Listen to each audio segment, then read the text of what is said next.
Good morning students. Welcome to online class of स्वामी केशवानंद.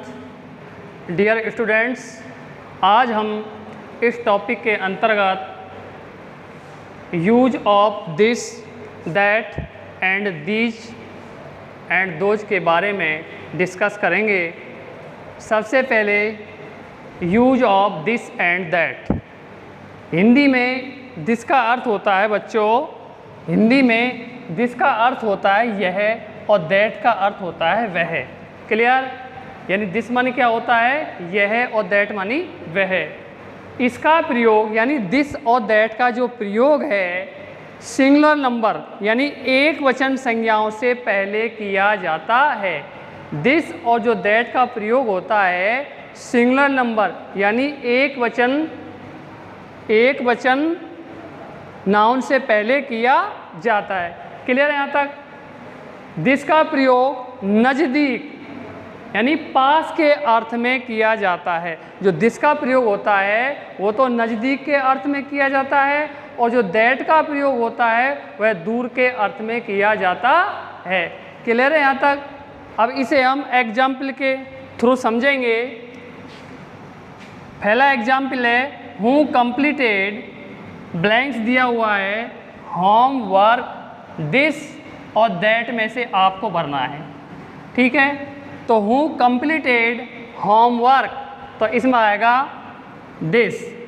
क्या आएगा बच्चों? दिस. तो हूँ कंप्लीटेड दिस होमवर्क कि गृह कार्य को किसने पूरा किया.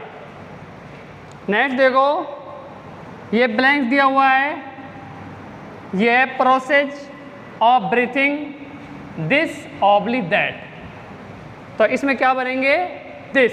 तो this process of breathing, this माने होता है यह जो विधि है ऑफ ब्रीथिंग यानी यह सांस लेने की विधि है. तो इसमें किसका प्रयोग करेंगे बच्चों? दिस का. नेक्स्ट देखो, वन डे क्या है? One day he goes, blank दिया हुआ है, ये गार्डन, और इसमें आपको दिस और दैट में से एक भरना है. तो one day he goes to that, तो इसमें क्या भरेंगे? दैट और गार्डन. तो one day he go to that garden, एक दिन वह बगीचे को जाता है. तो इसमें क्या प्रयोग करेंगे बच्चों? दैट का प्रयोग करेंगे. क्लियर? यहाँ तक? आगे चलें. इसको देखो बच्चों, 4 नंबर, वी सा, ये ब्लैंक दिया हुआ है, फेमस, FAMOUS होता है फेमस, और VIJAY विजय और स्तंभ, और इसमें आपको दिस और दैट का प्रयोग करना है. तो वी सा, तो इसमें क्या आएगा? दैट. तो वी सा दैट फेमस विजय स्तंभ, हमने फेमस प्रसिद्ध विजय स्तंभ को देखा. क्लियर? डियर स्टूडेंट्स, अब हम use of these and those के बारे में डिस्कस करेंगे. यह THESE बच्चों, ये क्या है? THESE, these. दीज का मतलब होता है ये. क्या होता है? ये. और ये है THOSE, दोज. दोज का अर्थ होता है वो. ठीक है बच्चों? दीज एंड दोज, इनका प्रयोग बच्चों, इनका प्रयोग प्लूरल नाउन से पहले किया जाता है. इनका प्रयोग कब किया जाता है बच्चों? इनका प्रयोग प्लूरल नाउन से पहले किया जाता है. क्लियर है? दीज का प्रयोग बच्चों, जो दीज होती है उसका प्रयोग तो नज़दीक के अर्थ में किया जाता है. किसके अर्थ में किया जाता है? नज़दीक यानी पास के अर्थ में किया जाता है. और जो दोज का प्रयोग है बच्चों, वह दूर के अर्थ में किया जाता है. क्लियर है? यहाँ तक बात समझ में आ गई आपके? अब एग्जाम्पल देखो. पहला एग्जाम्पल है आई, DID बच्चों क्या बन गया? डिड, NOT नॉट, और THROW बन गया थ्रो. तो I did not throw, I did not throw, ये क्या है? ब्लैंक्स. ये क्या दिया हुआ है? ब्लैंक्स.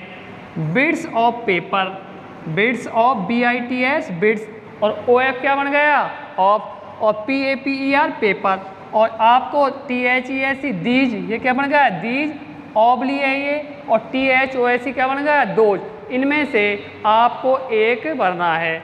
तो I did not throw these bits of paper, THEAC। तो इसमें क्या आएगा, दीज, कि I did not throw these bits paper, I did not throw these bits of paper. तो इसमें क्या आएगा, दीज। क्लियर। आगे देखो, ब्लैंक दे दिया, ये क्या दे दिया, rates, WERE, were, also killed, ये दीज है THEAC, और ये THOAC क्या है, दोज है। तो इनमें से आपको एक भरना है।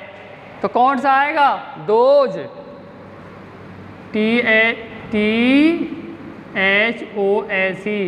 Those rates were also killed. Clear. यानी दोज का जो प्रयोग कर रहे हैं हम बच्चों, वो किसके अर्थ में करेंगे, दूर के अर्थ में। किसके अर्थ में करेंगे, दूर के अर्थ में। और जो दीज का प्रयोग करेंगे वो हम पास के अर्थ में इनका प्रयोग करेंगे। क्लियर है, यहाँ तक बात समझ में आ गई ना सबके। डियर स्टूडेंट्स, दिस का अर्थ होता है यह, दिस का अर्थ क्या होता है, यह, और दैट का अर्थ होता है वह। यहाँ तक क्लियर है, समझ में आ गई। और दीज का अर्थ होता है ये, और दोज का अर्थ होता है वो। ठीक है बच्चों, जो इनका प्रयोग है, किनका, दिस का प्रयोग है सिंगुलर नाउन से पहले किया जाता है। किससे पहले किया जाता है, सिंगुलर नाउन से पहले किया जाता है। और जो दीज का प्रयोग और दोज का प्रयोग है वह प्लूरल नाउन से पहले किया जाता है। क्लियर।